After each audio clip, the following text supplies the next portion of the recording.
当了女帝后，我最喜欢给臣子赐婚。丞相独子，身高8尺，样貌才情皆上品，如此优秀，那就只给朕的乳娘吧。侯府小将军，性格爽朗，一手好枪，耍得举世无双。不娶个好女人，真是可惜了。巧了，朕还有个乳娘，不是都不愿意进宫做朕的皇夫吗？那朕就大方一点，赐婚，统统赐婚。大家好，欢迎收看皮皮听书。父皇死前，膝下只有我一女，他没有从宗室选择男子继位，而是一指一诏将我推上了皇位。哭丧一结束，我就穿上那身明黄色的龙袍上了殿，成了世间权力最高的95至尊。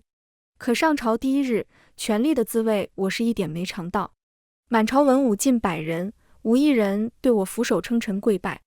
我朝至今数百年，没有女帝的先例，所以臣子们难免不适应，我非常能理解。我素手一挥，免了跪拜，这些大臣却不接受我的好意。公主身着龙袍，真要罔顾立法吗？为我大洪繁荣昌盛，还望公主褪去龙袍，还正统。臣附议。听着下方一串附议，我没有生气，毕竟我从前确实没什么正行，这些人不信我也能理解。丞相独子沈昭衡从人群中走出，他向我躬了躬身，铿锵有力地说道：“裕王府世子凤志辉品行端正，仁德贤厚，臣举荐世子殿下担任正统。”说完，他抬眸直视我，那双眼里看不出一丝对我的尊敬。我和沈昭衡自小相识，全京城的人都知道我喜欢他。在我登基前，曾多次求父皇将他指给我做驸马，可沈昭衡每一次都拒绝。他对所有人都温柔和睦，唯独对我冷言。起初我还不知为何，后来我才知道，原来他早就心仪我的堂姐，裕王府的郡主凤雅音。为了博得凤雅音一笑，他放言宁愿娶农家女，也不愿上公主。这句话还被流传到了民间，整个京都都知道我这个公主在他眼里一文不值。百姓们猜测我定是奇丑无比，才会让沈昭衡这个温润公子这么厌恶。想到这，我唇角的笑冷了几分。想让凤雅音的亲兄长当皇上，那得问问我手里的大军同不同意。我站起身，轻飘飘地指向最先说话的那2个大臣：“杀了！”父皇临终前对我再三叮嘱，要仁善、宽宥、爱民如爱子，听谏言，遵文臣。我始终谨记教诲，所以在他们不跪我时我忍了，让我退位我也忍了。可现在连让谁当皇帝都选好了，我真没办法忍了。公主，不可啊！齐大人和王大人乃是言官，我朝没有杀言官的先例。我朝以仁善治天下，您怎能如此滥杀无辜？被我指的那2人吓得瞬间瘫坐在地。刚还叫嚣着让我退位的2人，现在已经开始磕头求饶了。我不耐烦地挥了挥手，杀！锦衣卫动作非常利落，拎着他们出了大殿。哭喊和求饶声响了一路，大殿里众人还没回过神，就听见2声惨叫和死一样的寂静。满朝文武无一人再敢说话。许久后，沈昭衡像是终于回过神来，不可思议地指向我：“凤仪，你疯了！”他话音刚落，脸上就挨了重重一巴掌。孽子，怎敢直呼陛下名讳？臣教子无方，还望陛下责罚。到底是丞相，不是这些蠢臣能比的。一朝天子一朝臣，还拿对我父皇那一套来对我。好的下场是死路一条，坏的可就是酒足消消乐了。我笑着看向丞相，沈相说笑了，朕怎么舍得责罚沈侍郎呢？下方的沈固刚松一口气，我话音一转：“朕刚登基，还缺一位皇夫，沈相可有什么想法啊？”沈固身形一顿，随后重重叩首：“陛下家事，臣不敢妄言。”我挑眉看向其他人，众爱卿呢？臣等不敢妄言。不敢妄言好啊，我就喜欢他们闭嘴。朕瞧着沈侍郎不错，不知可是愿意？沈昭衡的脸色瞬间铁青，对我怒道：“你别太过分。”我笑了笑，看来是不愿意了，不过没关系，朕从不强人所难。沈侍郎也到了适婚年龄了，朕便给你赐婚吧。我照了照太监小的子上前，朕记得沈侍郎说过宁娶农家女，也不上公主，想来是不在乎门楣的。正巧朕的乳娘最近想要出宫，朕正愁要给她寻一处好人家。这么一看，沈侍郎与乃是绝配啊！小德子立马附和：“陛下英明。”这下不只是沈昭衡，沈固的脸色也青得不行。丞相独子，从小饱读诗书，才情样貌皆上品，未来一片坦荡。如今却要娶一乳母，虽然是皇帝的乳母，可那也是乳母。沈固慌张开口：“陛下，小儿年少，还未……”没等他说完，我抬手打断：“朕与乳母感情深厚，沈相日后嫁入你沈家，可定要好好待她。”帝王金口，自是没有收回的余地。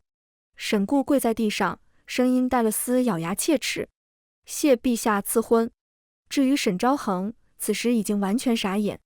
我拢了拢身上的衣袍，明黄果真耀眼，这么夺目艳丽的颜色，早该穿在朕身上，好看，甚是配朕。从明德殿下朝，我便去了灵堂。我朝众校，不论如何，面子还是要做足。父皇死得不太体面，70多岁的老头了，还马上疯，但这种死法在天界也不算什么个例。陛下驾到！小德子尖利的声音为我开路。听到我来了，本来安静的灵堂又响起哭声。我朝规定，凡是无子嗣的妃嫔皆要殉葬。父皇子嗣稀薄，殉葬名单写了10多张纸。为避免老头在底下遭报应，我一把撕了殉葬名单。众嫔妃纷纷向我行跪拜大礼，在他们眼里，我跟再生父母无异。我挥了挥手，让他们先下去。从小德子手里接过香烛，我随意插在香炉里，对着老头的灵位3拜后，我才看向跪在最前方的太后。我吸血道：“母后，人都死了，还演这出干什么？”听到我的话，太后终于睁眼。孽女！看着她那双充满恨意的眼，我突然笑了。若论谁最不想让我当上皇帝，我这个亲生母亲一定是第1位。父皇咽气前把我叫到床边。说实话，帝王心思确实难猜，我都已经做好谋逆的准备了，结果这皇位就水灵灵的落在我头上了。对此，我感到非常高兴，但可惜我高兴了，注定要有一部分人不高兴，首当其冲就是我的母后。她脸色厉变，没等父皇咽气，就飞鸽传信给誉王。对于我这位皇叔，我一向不知道他到底有什么魅力，能让我母后如此魂牵梦萦，就连亲生女儿当皇上这么好的事都不干。不过鸽子到底没有见快，放出去的10几只鸽子都被我扔在了母后面前。我拿着未传出去的信笺，在她面前晃了晃，立刻出兵篡位。母后篡朕的位吗？那是她第一次看清我这个女儿，我这个她从未给过关怀和爱，在深宫中自生自灭的女儿。我都当皇帝了，自然没有接着演的必要了。一夜之间，我母后宫里少了1半的人，她和誉王精心培养的心腹全被我杀了。凤鸾殿血流成河，母后直接崩溃了。我安慰她，想开点，至少你还活着呢。这下她更崩溃了，觉得我也要杀她。好吧，我也确实有这种想法，免了妃嫔殉葬，父皇的黄泉路难免孤单。但思来想去，我还是觉得现在不是时候。父皇的丧仪已经掏空我的国库了，这时候要是母后再轰了，那可就大事不妙了。陛下，誉王已经在殿外候着了。听到誉王2字，我母后立马起身。看她的反应，我挑了挑眉，让他进来吧。母后脸色骤变，对着我吼道：“你别太过分，叫他来做什么？我真的太无辜了。母后，您和皇叔那么久不见，肯定是想念了，我把他叫来见见您，怎么成我过分了？”没等我母后再说什么，誉王被领了进来。臣参见皇上、太后。我这个皇叔倒是比我母后聪明不少，向我行了一整套礼。没有我的话，他便一直在地上跪着。跪了半晌后，母后忍不住开口：“凤仪，让你皇叔起来。”我这才连忙道：“皇叔快快请起，这刚登基还不太习惯，皇叔不会怪朕吧？”那老东西眼皮一掀，恭恭敬敬说了句：“臣不敢。”我母后盯着他，眼含心疼，感觉若不是我还在，他都要问皇叔跪的腿疼不疼了。即便早就听过他们2人的旧事，还是让我感慨情这一字真是害人不浅。我母后年轻时本与誉王两情相悦，但奈何父皇对她一见钟情，强行将她纳入后宫。本以为这样两人也就断了念想，可谁也没想到他们二人竟然会在后宫私相授受。为保全母后，屈氏一族儿郎全部自请戍守边疆，不死不归。将帅之家最后却落得连归京的资格都没有。但屈氏并不是没有谋划。父皇子嗣稀薄，当时只有2位庶子和我这个公主。若是母后诞下皇子，那按本朝立嫡制，有80%的可能会被封为太子。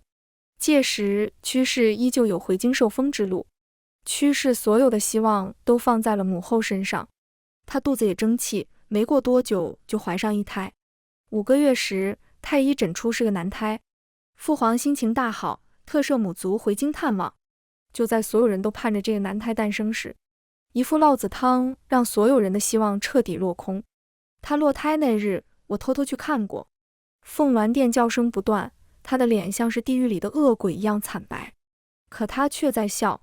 后来我才明白他在笑什么，他在笑自己的爱情战胜了皇权。虽然不能跟所爱之人在一起，但至少能不生下这个男胎。他恨父皇，也恨母族，他在用自己的方式反抗。天子动怒，血流成河。他没事，屈氏带他受过。我这个女儿也被彻底放逐。都说质子待遇不如狗，我这个嫡公主在皇宫里的待遇连质子都不如。母后恨我，父皇厌弃我，残喘苟且，得乳母相护才活到10岁。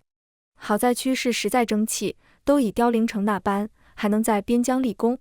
就在父皇发愁给不给奖赏时，表舅上书，不求金银官职，只求能善待我这个公主。我这才得以怜惜，拥有一个公主的权利。想到这，我瞥向我这个皇叔。父皇死前还算干了贱人事，挑了个错处把他官职急了，如今只顶了个王爷的头衔。虽然养了些私兵，但是不足为惧。我脸眉笑着道，既然母后如此想念皇叔，那皇叔便在宫里住下吧。听到我的话，母后眼前一亮，誉王却猛地跪下，陛下，万万不可。我连忙扶起他，皇叔这是做什么？朕可是一心为了你和母后好啊。说着，我拉过母后的手，这么多年总算苦尽甘来把我父皇熬死了，怎么还不乐意了呢？难不成嫌弃朕的母后年老色衰了？我对母后很了解，她眼里只有与誉王的年少之情。可这些年随着年龄增长，即便再细细保养，也比不过那些年轻姬妾。她最怕的就是誉王嫌她年老色衰。听到我的话，她脸上掠过一丝慌张。听皇帝的吧。誉王咬紧牙关，气得胸膛起伏。我忍不住笑出声。烂泥扶不上墙的滋味，他也体会到了。誉王独自一人留在深宫，跟囚禁没什么区别。凤鸾殿内皆是我的人，他们一举一动都在我眼皮子底下。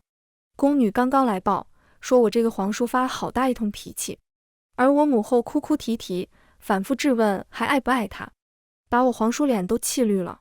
我笑得前仰后合，很难想象我母后到底怎么做到这个岁数还能这么蠢。从誉王进宫后，折子就不间断。我大概看了几眼，无非是说外男怎能留宿太后宫中，成何体统。但第2日早朝时，却无一人敢提此事。毕竟我的手腕他们已经见识过了，让我不高兴，那谁也别想活了。凤智辉兄妹倒是沉得住气，自己亲爹被囚禁了，竟然还在告病。不过有沉不住气的。梁侯府的小侯也诚意，气势汹汹冲到勤政殿门外。这几日光想着去解决聪明人，倒是把这号蠢人忘了。我10岁时才入皇家书塾，正常皇子公主4、5岁就开始启蒙，但我被拖到了10岁。那时书塾除了我2位皇兄外，还招了一众伴读。凤智辉兄妹、沈昭恒和程毅都是伴读。我去书塾的年纪实在太晚了，根本融入不进他们。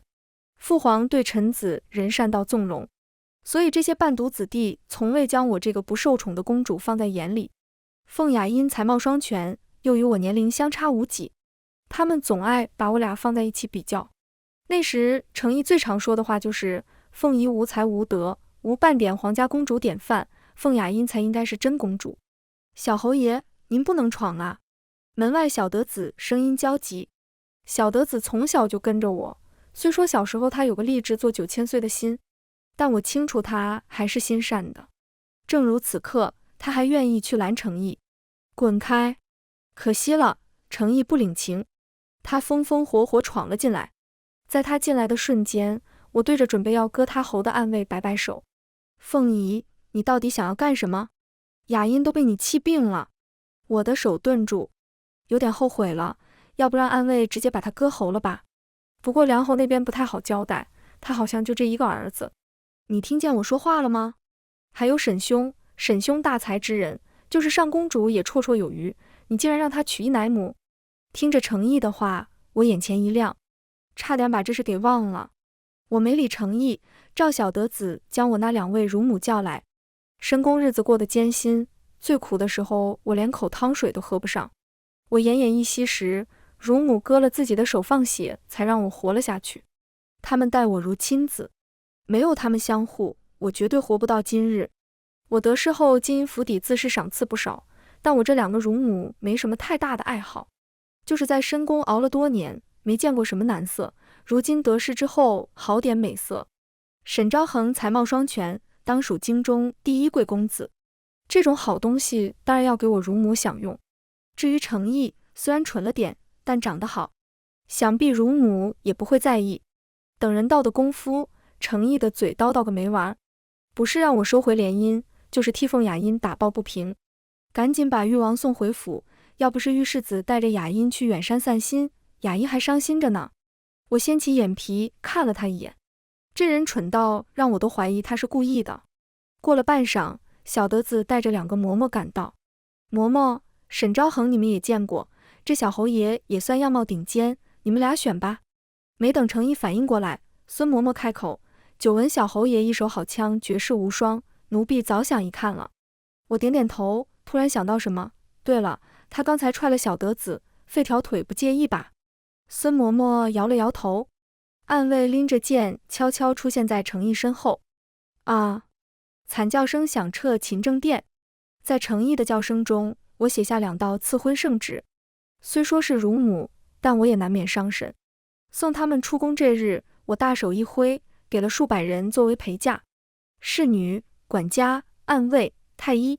临行前，我拉着他们2人的手嘱咐：记住，你们嫁过去是要当家做主的，谁让你们不高兴了，那就是让朕不高兴。2个嬷嬷脸上丝毫看不出难过，欢欢喜喜出嫁了。这边高兴了，相府和侯府可就不高兴了。朝中大臣基本都去了婚宴。直到此刻，无数人还觉得无比荒唐。起初沈昭衡和程毅宁死不从，但他们不敢死，死了就是抗命。我都能猜到沈相和梁侯是怎么劝说这2个儿子的，无非是娶回家供着，不见不碰就好了。不过他们的算盘要落空了，我那2个乳母可是有的是力气和手段。这边刚处理完，凤鸾殿里那2位又开始闹事。凤雅音独自回京，凤志辉留在了远山。得了程毅的消息后，我的人就去搜了远山。远山这个位置多峭壁，好藏身。他们确实是弄了些私兵，不算多，但装备精良。凤雅音回京后就想办法给誉王传信。我看着被截下来的信笺，忍不住挑眉，这是想造反啊！信笺上说凤志辉要在远山起兵，只是这消息来得太过容易了。未探虚实，我把凤雅音召进了宫。多日不见，凤雅音还是那副清高样。即便如今我已登95至尊之位，她看着我的眼神里还是有着几分不屑。见她这样，我什么也没说。不是有傲骨吗？那就等傲骨磨没了再说吧。凤雅音善琴，我特意为她准备了一把好琴。朕近日睡眠不好，表姐抚琴为朕助眠吧。她咬了咬牙，忍辱负重般跪到琴前，手指刚要放在琴弦时，就听到我戏谑的声音：我不睡着，不许停。她猛地瞪向我。现在是辰时，我刚下朝，我没有午睡的习惯，距离我入睡大概还要5个时辰，那她就要弹5个时辰。听着她的琴音，我心情大好。凤雅音这个京城第一才女的名头确实不假，一手琴比宫中琴师弹的都好。听了2曲后，我让宫女看着她继续弹，而我起身去了凤鸾殿。还没进凤鸾殿，就听到我母后哭喊的声音：“你这么着急想出去做什么？是不是还记挂着府里那些小贱人？”誉王声音冰冷：“你瞎说什么？我是想去见雅音。”“我不管，好不容易能和你在一起，你不能走。”歇斯底里的哭声随着一句皇上驾到戛然而止。我大步迈进凤鸾殿，比起哭哭啼啼的母后，我更好奇誉王是什么表情。在看见他的瞬间，我实在没忍住笑出声。“皇叔啊，你怎么成这样了？没休息好？”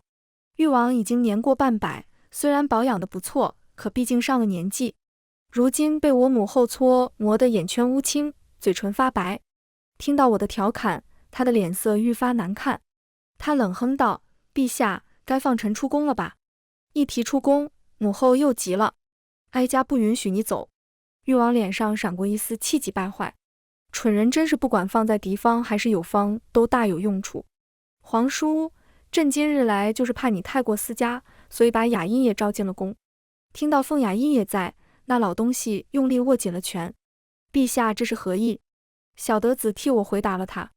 陛下今日睡眠不好，特叫凤雅音抚琴助眠。誉王脸上是探究。我笑了笑：“皇叔，你帮母后睡，你女儿帮朕睡，这要是传出去，也算是一段佳话吧。”你……他被我气得脸都绿了。以防这老东西直接被我气死，我先离开了凤鸾殿。回勤政殿的路上，我思考着誉王的反应。他的态度倒是挑不出来什么，但太容易了。不论是远山的私兵，还是造反的信笺，获得的都太容易了。以我对这老东西的了解，起兵造反不是他的行事风格。他养的那些兵，撑死也不超过10000人，与京中的兵马比，无疑是浮游汉数。我母后是蠢的，他可不蠢。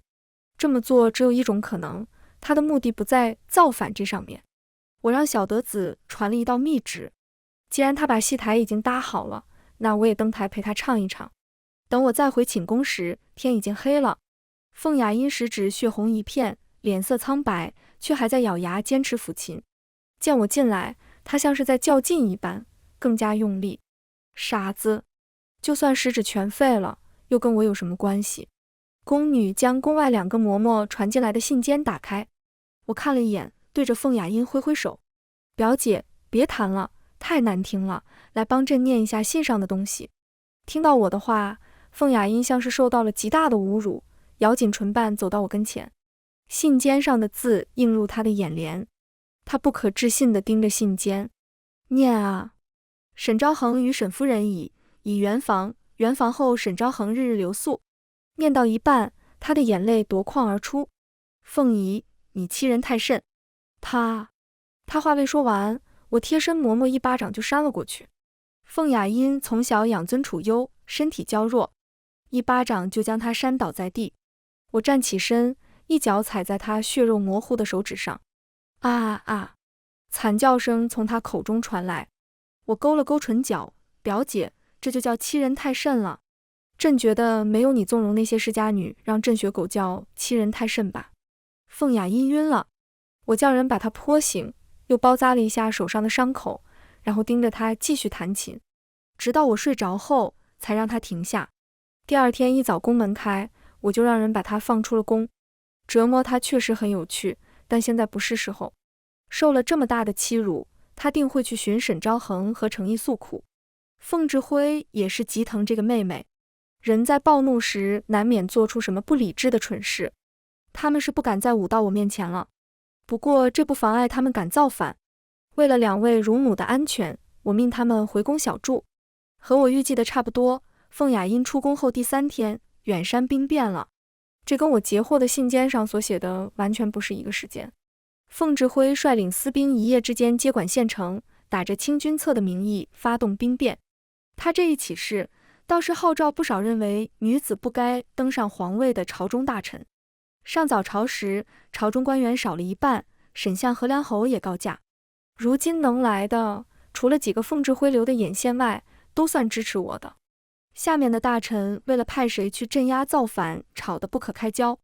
朝廷无帅才，父皇重文轻武多年，导致文武官比例严重失衡。除了屈氏一族戍边外，京中武将皆是四品外小官，一提让谁领兵镇压，全都成了缩头乌龟。我发了好大的脾气，最后给一位从前名不见经传的小官连提4品，任命为兵马大将军。那些文官虽有意见，但在此时也没法说什么。解决完江后，他们又为兵争执。国家军队就这么多，边疆动荡，常年戍边军就占了30万，剩下的分布在各地。京城附近总共才不到10万军，这10万是保京中平安的定心丸。但远山又离京城不远，最适合调动京城的军队。其他最近的到远山也要5、6天。那些文官分为2派，一派认为不该调动京城兵马，另一派认为造反军不过才1万人，就算调动京城兵马也无妨。吵到最后，我下旨决定贺连成率京中9万大军镇压造反，只给京城留了1万人。大军行动慢，2日才到达远山。贺连成派人来报，凤志辉闭门锁城，没有想要迎战的意思。我传了道密旨，让他不用着急。既然凤志辉不出来，那就围着吧。真正的战场可不是在远山。最近京中多了不少人，甚至连皇宫里都有了生面孔。难为我这位皇叔人在深宫，手却能申遍全城。近来时节多雨，黑云重重叠叠，压得人喘不上气。我站在廊下，望着凤鸾殿的方向。还记得我幼时每次受欺负后，就站在这里那么望着凤鸾殿。孙嬷嬷说没有娘亲会不疼爱自己孩子，母后她是爱我的，只是用错了方法。对她的话我深信不疑，没有娘亲不爱自己的孩子，可她不是我娘亲。小德子，取朕的剑来，今夜注定血流成河。锦衣卫围了凤鸾殿，我拎着剑一步一步走进殿内。太后坐在殿内，强装镇定。凤仪，你这是要做什么？我没有说话，对着锦衣卫挥了挥手。他们冲进来，将太后和誉王摁在地上。外面的雨已经下起来了，狂风呼啸，声声哀嚎。誉王嘶吼：“你是药师母吗？”是母。我的亲生母亲早就被太后和誉王的人处决。太后和誉王私通，生下一女后，连夜送出宫，以防暴露，从母族抱来个孩子当成她的女儿。而我就是那个孩子。我蹲下身，拎着剑挑起她的下巴。朕不该叫你母后的，该叫姑姑。太后瞪大了双眼。你怎么知道？我笑了笑，剑一偏，在她脖子上留下一道红色血印。10岁时我就知道了事情真相。屈氏为他牺牲的太多了，官爵地位，儿郎子孙，他们对他彻底失望。所以在我10岁那年，屈氏用全族的希望来赌我一个未来。陛下，她是你母后啊，你不要听小人挑唆。眼见真相暴露，誉王还在那里负隅顽抗。我叹了口气，他要是安静闭嘴，我还能让他死得晚一点。锦衣卫人才众多，其中就有一位专会折磨人的。今日我特意把他叫到身边。对于太后来说，没有什么比看着心爱之人受尽折磨更为残酷的了。誉王的惨叫和太后的哭喊混成一片，为接下来要唱的大戏提前开嗓。半个时辰后，侍卫来报京中出现一大批装备精良的军队，已往皇宫方向攻来。紧接着又有宫中侍卫突然叛变，到处烧杀，还开了宫门。沈昭衡与程毅各领一队兵，杀进了皇宫。君子不立危桥之下，我也不打没有把握的仗。宫门一开一关，他们便再也没有回头路。本该沉寂的皇宫瞬间苏醒，由伪装在我身边多日的女将屈和带领上万早就秘密回京的边疆军与叛军厮杀到一起。京外埋伏好的曲家军同时进京。我坐在凤鸾殿门口，仿佛能闻到空气里的血腥气。1个时辰后，狂风中的惨叫声越来越淡。屈和生擒了沈章衡和程毅，带到我面前。雨水冲刷着他们身上的鲜血。短短1个时辰，太后疯疯癫癫，誉王不成人形。程毅梗着脖子怒喊：“凤仪，要杀要剐随你，我程毅永远不会屈服他话没说完，就发出一声惨叫，另外一条腿也被废了，剧痛让他栽倒在地，丝毫没有曾经那个意气风发小侯爷的身影。沈昭恒在一旁低着头，一言不发。我蹲下身，薅起他的头发，让他抬起头。凤雅音呢？他紧抿唇瓣，似乎也和程毅一个想法。既如此，那我只能不客气了。想必他要腿也没什么用。半晌过后，我再次问他：凤雅音呢？沈昭恒声音颤抖：城南梨园。这场雨来得急，停得也快。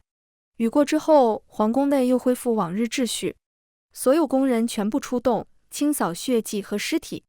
寅时3刻，侍卫把凤雅音抓进了宫。天已经快要亮了，折腾一夜我也有些累，便让凤雅音当着她亲生父母的面为我抚琴助眠。直到卯时，远山那边传来消息，赫连城攻打远山，凤指挥万箭穿心，当场丧命。誉王听后呕出一大口血来，他趴在地上，嘴里呜啊说不清话，但我能感受到他的绝望，一如我当年的绝望。太后早已经崩溃，缩在角落里不停念叨着什么。我让小德子给我换了龙袍，该上早朝了。天光大亮，百官朝拜，龙椅上的我却在闭目养神，下面无一人敢开口。时候差不多了，我才慢慢睁开眼。昨夜的动静，想必各位爱卿也听到了。朕这里有一份名单，名单上的人皆为逆王同党。小德子把名单拿下去宣读，其中不乏有朝上大臣，听到自己的名字被吓得栽倒在地。但名单里也有2个与誉王谋逆无关的，是出了名的大贪官，正好借着此时趁机抄了他们家，不然谁来为我昨夜的损失负责？解决完这些人，朝堂上的大臣们草木皆兵，打一巴掌就该给个甜枣，不过巴掌给外人，甜枣该给自家人。我洋洋洒洒封了屈氏10余名将领，并赦屈氏回京。10岁那年，我便发誓，屈氏一族的进京之路，一定由我凤仪亲手铺好。如今也算功德圆满，有人走了，就该有人补上。开恩科，广纳天下贤士，并设立女子科考和武科。我在位时，绝不允许重文轻武一事发生。一朝天子一朝臣，朝廷要大变了。誉王没撑到斩首就死了，他死那天，太后难得清明，我见了他最后一面，问了屈氏一族到如今也弄不清楚的事。情爱当真这么重要吗？重要到为之放弃家族荣耀，不管父母死活，牵连无数无辜之人。他含着泪望天，脸上却是无悔。如果没有爱，那这一生也太难熬了。我一刀抹了他的脖子，不难熬。抓民生，治水患，攻疆土，收失地，我这一生有比情爱更值得去做的事。朝野对我褒贬不一，他们惧我狠辣，又服我手段。我不在乎世人评价，谁的城隍路不是尸横遍野？我要做的是千古一帝的明君，不是除了美名毫无用处的人君。全文完，皮皮听书，感谢您的观看，每天上新精彩小说，喜欢就订阅吧。